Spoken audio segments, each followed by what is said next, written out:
What's going on today, guys? It's Cody with the Hoopty Lounge.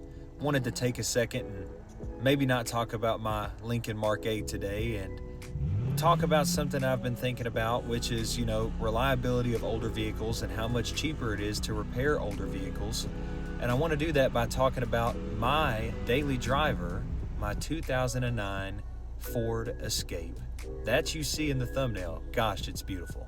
What's up? I'm actually sitting in it right now, and I got to thinking tonight, which that's how most of these videos start, is me laying in my bed thinking about something. In what world is it cheaper to get a new car to try to avoid repairs? You'll have to excuse me, you'll have to pardon me, one, for the vlog style video that we got going on here. Like, listen, all content creators have to start somewhere, okay? But for number two, my inner Dave Ramsey's about to come out here for sure. And if you know me and you know this channel, we do math on this channel if you watch my last video. And today I kind of want to give a mathematical worldview of exactly what you're giving up by giving up your beater, by buying a new vehicle in hopes of trying to chase away these repairs that you're inevitably going to have to make regardless. Probably should have fact-checked this guy, but a podcaster that I normally listen to, who I'm not going to name right now, I'm not giving free shout-outs, he mentioned a statistic that he saw that stated that there are more older vehicles on the road today than ever before, and it got me to thinking, why is that? If you want to say, oh, well, car debt is crippling America and this and that, you'd be correct. But also, there's no evidence that suggests that less people are opting to make car payments, because the average car payment's through the roof and everyone's in crippling debt anyway. So it's like, I don't necessarily think that people are getting smarter or dumber. I just think that, older cars have gotten better as they've gotten newer. What I mean by that is an old Ford Fairlane probably isn't as reliable as like a 1996 Honda Accord. Of course, that statement is suggestive, but I guess what I mean is, a 96 Honda Accord is newer than that old Ford Fairlane. An old Honda Accord is a 1996 Honda Accord. That is, by definition, a pretty old car, nearly 30 years old. Literally is 30 years old in the big 2026, but I suppose the point I'm trying to make, the salient point is, cars have gotten better over time. Now, I think that there's a period of time when that linear progression took a hard halt. Now, not just because of inflation, I'm not going to go blaming capitalism here, but I think that also, we've got to mention the complexity of vehicles here. Ever since like 2017, 2018, with your extravagant amount of sensors, lane mitigation, automatic start stop, all of these things coming in, massive infotainment centers, all of these things increase the complexity and likelihood of things that can go wrong in your new car. And believe me, if there's more things that can go wrong, they will. And it's going to be expensive to repair all of those fancy little quirks and features, as Doug would say, that you get in your newer vehicle. I think the average car payment in America is sitting just under or just north of $500.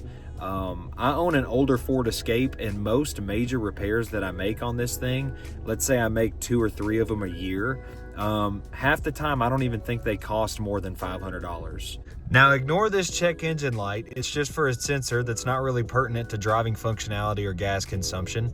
Again, please ignore it. But we're sitting in this beautiful Escape that has nearly 230,000 miles on it, with the original engine and original transmission, with no major overhauls or rebuilds made. I guess I'll have to leave it up to you to define what a major repair is, but no overhauls or no rebuilds on the engine nor transmission in this vehicle, and I consider that a huge win. But I want to take a second to tell you about a big repair that I did recently make that set me back $850. My rear motor mounts, 2 pulleys in my drive belt system, and my left headlight connector cable, I all got replaced for $850. Now, of course, you're going to have to shop around. Don't just go to your local Ford dealership, because they're going to charge you out the wazoo.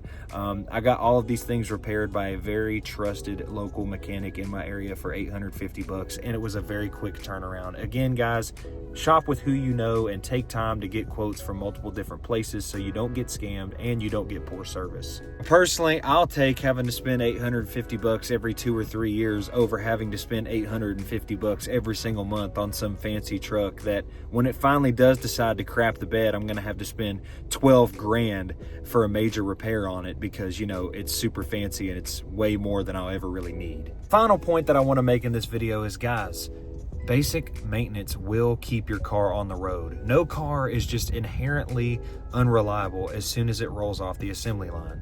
Well, except maybe my old 3000 GT I used to have, because I had a pretty bad experience with what I loved it.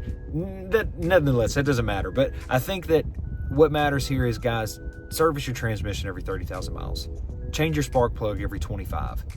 And every 3 to 5, depending on what your car needs and how new it is, change your oil. If you don't know how to do those things, that's fine. Places like Valvoline will help you. Lube Express, Take 5, wherever it is you plan on going, they will give you everything you need to keep your old car on the road. You can make a $5,000 or $6,000 purchase one time. And, you know, maybe within your entire lifetime of owning that vehicle, let's say 20 years, maybe you only spend $5,000 to $8,000 on upkeeps and repairs. That will save you from having to spend thousands of dollars in interest that will only go to a bank at the end of the day in interest on a newer vehicle. And it will also save you from having to make extremely expensive repairs on those super complex parts that these new vehicles may have. Guys, my name is Cody. I'm with the Hoopty Lounge. I hope you take my advice. Take care. Have a good day. Subscribe. Hit the like button. Goodbye.